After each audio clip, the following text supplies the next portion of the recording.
It is my pleasure to welcome Professor Jit Sharma once again on this channel. In this video, he will demonstrate how mulching of soil can help in minimizing moisture loss in topsoil. Welcome to this video, Professor Sharma.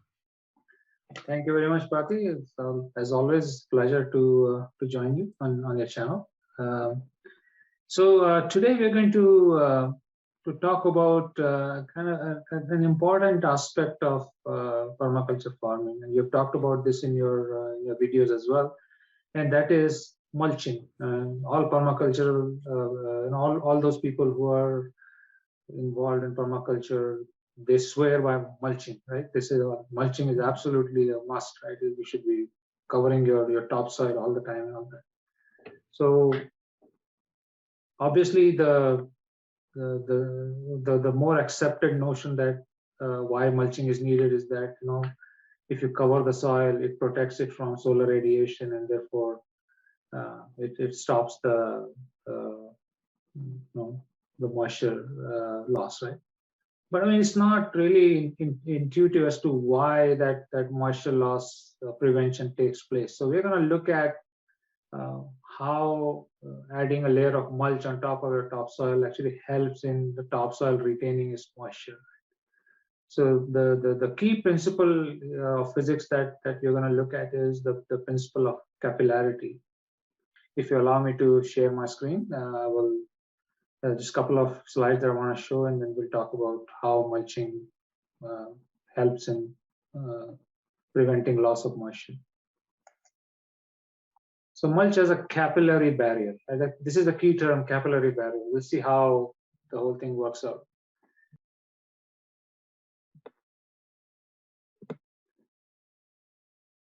So you've seen this experiment in physics, right? I mean, what we have here is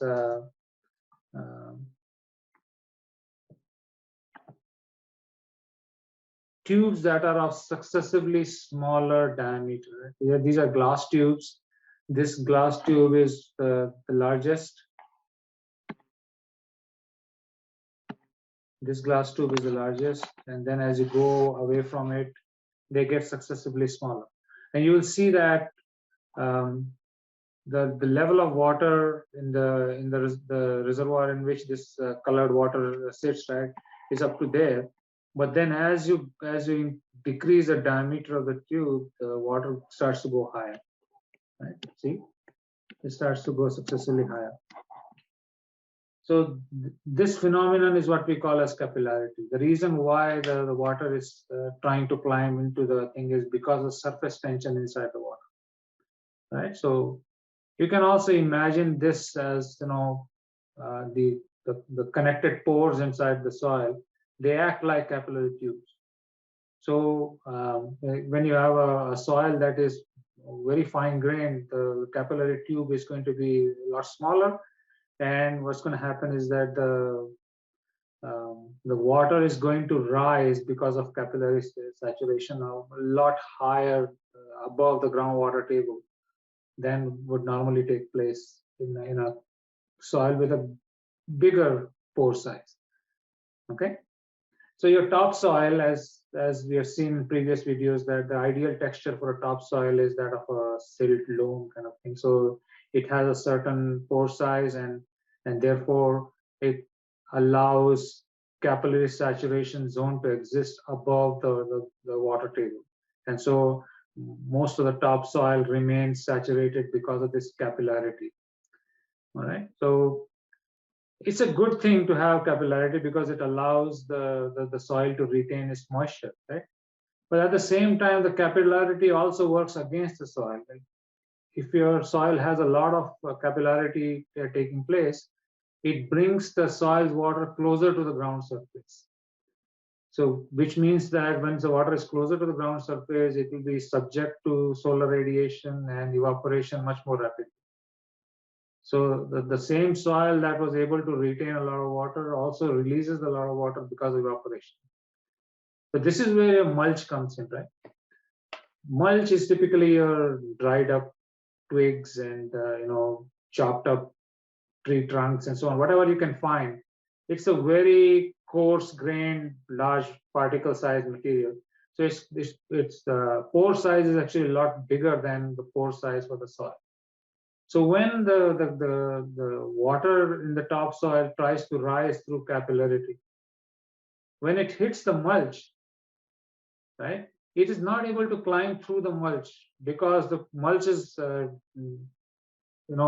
particle sizes are much bigger, and mulch's capillarity tube, if you want to compare it that way, has a much larger diameter. So water cannot rise in that larger diameter capillary tube. You can see this in this graph here, right? It's a nice little sketch here on the right. You can see this is a capillary tube of a smaller diameter, so R3, and here, if I replace this with one big capillary tube here, water's rise will be interrupted right here. Okay, so it cannot go to the same height as it did before. So it essentially interrupts or provides a capillary break at that location because the tube size has suddenly gone larger. Now this may look a little abstract to you, but let me show this to you in another way. So here we have a situation where there is no mulch present.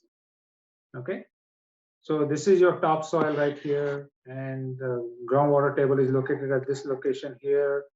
So the water is able to climb up because of capillary saturation all the way on the top, and maybe it can reach up to that point there, right? Because a certain size that this topsoil has. If it's a silty, loamy soil, this could be 1 meter or more, right? So now water is available for evaporation much closer to the ground surface. So all this will be taking place because you don't have any cover on the top. You don't have any of your dry mulch or green mulch or whatever you put on the surface, right?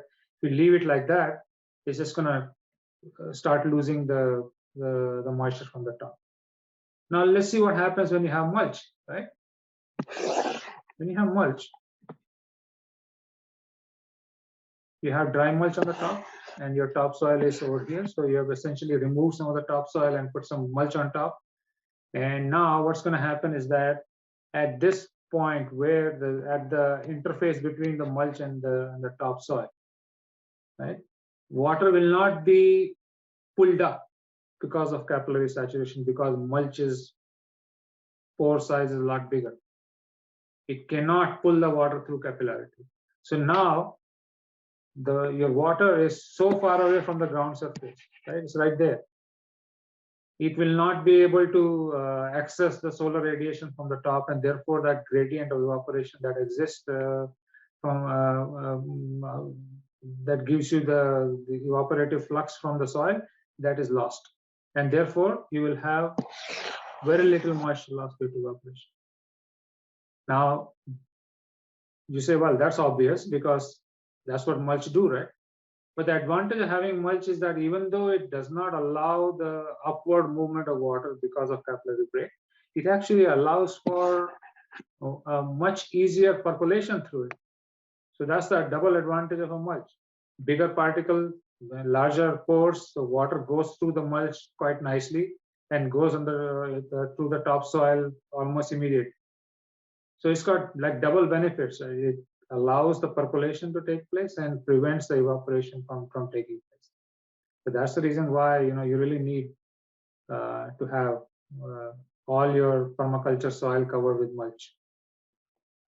So that essentially describes the concept of mulching as a kind of a capillary barrier that can prevent moisture loss from the topsoil. At the same time, it also allows percolation of water to take place through it, so that water is available to the topsoil as opposed to just running off. Okay. So yeah, if you have any questions, and then maybe you can ask me now, or if your viewers have any question, they can submit their question in the comments, and I'll be happy to answer. I have a very quick comment to make here about as you mentioned that when it rains or when water falls through the mulch, it goes inside the mulch very quickly. So the point where mulch and topsoil connect, that water acts as a sprinkler because the speed of the rain water is slows down because of the Right. mulch. That's a very good point, Prati. I think you've hit the nail on the head there. So although mulch does allow rapid percolation of water to go through it, but when it arrives at the mulch topsoil interface, right, it's almost like a kind of a drip irrigation for the topsoil. So water starts to impound and it doesn't run away because the mulch is there. So it takes its own time to percolate through the topsoil. The topsoil doesn't lose that moisture because mulch is there to prevent it from moving sideways. So I think that's another advantage of having that mulch, that it prevents excessive surface runoff to take place. Because one of the concept that you've described in your videos is that mulching prevents soil erosion, right? So that's one of the mechanisms by which it prevents soil erosion, because the water is kind of held within the mulch. Once it goes through the mulch, it stays within the mulch, and it's available for the topsoil for any kind of a rate of percolation that the topsoil likes. So you're not really forcing any water through it. You're allowing it to percolate at its own pace or own rate, right? So that's a good point. Yeah. Thank you. Thanks. Thank you for your insight from science point of view on why we need to have mulch on topsoil. I hope my viewers will be able to understand the science behind it. Thank you very much, Professor, for your time.